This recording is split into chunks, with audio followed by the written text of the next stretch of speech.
Hello everybody, Music Man here, and welcome to this video. This is going to be a review on this game called The Resistance. Released today, December 8th, 2017, and it is an indie game. I do support the indie game developers. I think they do a great job, and a lot of these people actually do it for no funding, and they do it as a side job in addition to their real jobs. You know, I just give kudos to them, and I want to support them and show their game. So this is a brand new game that just released today. It's called The Resistance. The only thing I had to go on, I saw it yesterday and saw it was going to be released today. And I was like, well, let's go ahead and do a video on it. Let's do a little review because it looks pretty interesting. And if you go to the Steam page, the only thing that I had was a hypnosis. Basically, it says you have one chance to say the resistance, fight. That is what you have been taught your whole life. There was never an end to war, but this could be it. This could be the last factory to destroy. This could save the world. And only you can do it. Take on the role of Private Vaughn and fight your way through many waves of cyborgs and robots, recover the factory destroyer weapon aboard the ship, and blow the factory up. This is it. The last chance. Will you risk it? So, going into the game, after reading that, I guess you gotta go blow up a factory. When you first go into the options menu, you can see it's pretty simple. You have resolution, graphic settings, and your controls there. When you first launch the game, there is a window that does come up and you can choose your resolution and graphic settings there, but you can also do it in the options menu. And as you can see, there is no sound available, and the sound is pretty loud.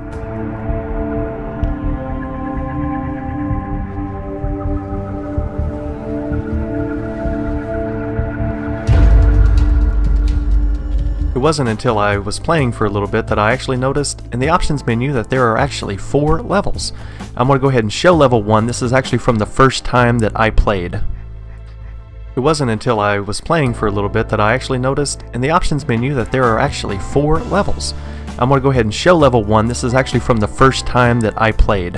When I first started, level 1 off-course spaceship, there was no really direction on where to go. There's no goals that pop up, there's no objectives, there's no marker to tell you where to go, and you're just kind of thrown in and forced to just move forward and start shooting.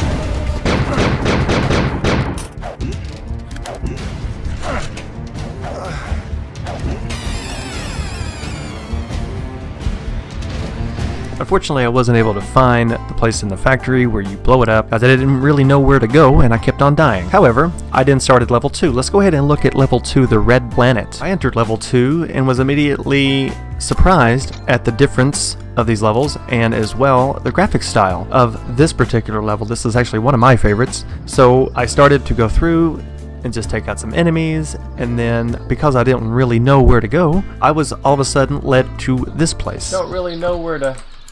So if I run and jump, that's not... No, that's not a... I might need to get onto this other side, but I need to figure out... Is there a way... Or is there something close that I can jump on? Is that what it's wanting me to do? I don't know if that's what it's wanting me to do or not. So...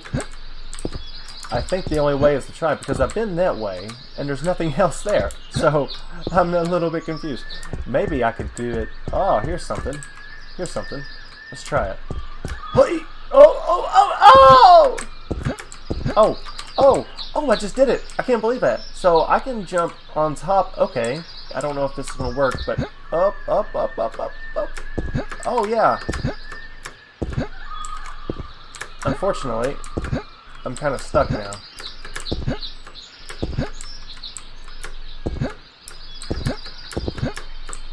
So I can go sideways, maybe? I'm going in the water. Yeah, and I died. While we look at these other 2 levels, let's go ahead and talk about the shooting mechanics. This is an action game, you have guns, so shooting mechanics are a pretty big deal in games like these. Honestly, I didn't really find the shooting to be all that good, really. There is aiming down sights, but it's more choppy when you aim down sights, and the gunfire seems like it is random. Now, there is also other guns that are a little bit more accurate, but the one you start out with seems like it just sprays everywhere, and you don't really hit your target that well. And if you do use your pistol, you're forced to hit them multiple times and eventually run out of ammo before you do destroy them. I was going to talk about movement, however, you can see throughout the footage the basic movement. You have walk, run, and your jump. If you have a heavy weapon, you can't run, and a lot of games do incorporate this, so that's really not surprising. I did notice a little problem in the third level. I was getting some FPS drops, which usually I'm using a 1080, and for a game like this, I shouldn't really have a problem with FPS drops, but it would shoot down to about 20 frames per second and then shoot back up to 60, and you can see that here. This level is a tad bit laggy. I'm dropping down to about 25 FPS.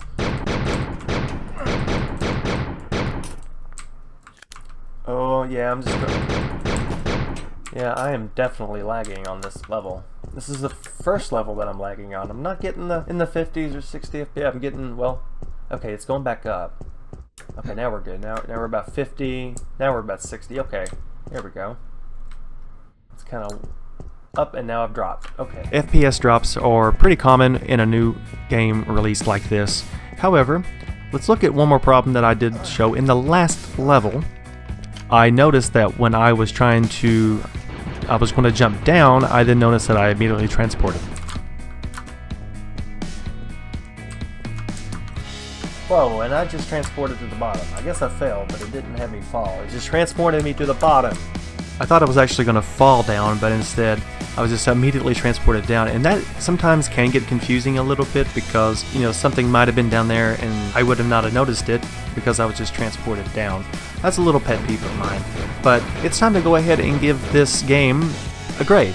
Now, I usually grade 1 being the absolute worst, 10 being the absolute best. I'll go ahead and give it a solid 4 out of 10. I think it's a good concept, I think it's a good start, and I think there's just needs to be some updates, some immersive features added like location and goals, and to probably help the gamer just a little bit to go ahead and try to finish the level. But yeah, solid 4 out of 10. I think it's a good start. So this game is available for $1.99 on Steam, and this has been the review of The Resistance, and I do thank you so much for watching. If you like this review, please give it a thumbs up and subscribe for more videos. I got another review coming out today of another game that was released, and we'll see you again soon, guys. Thank you for watching.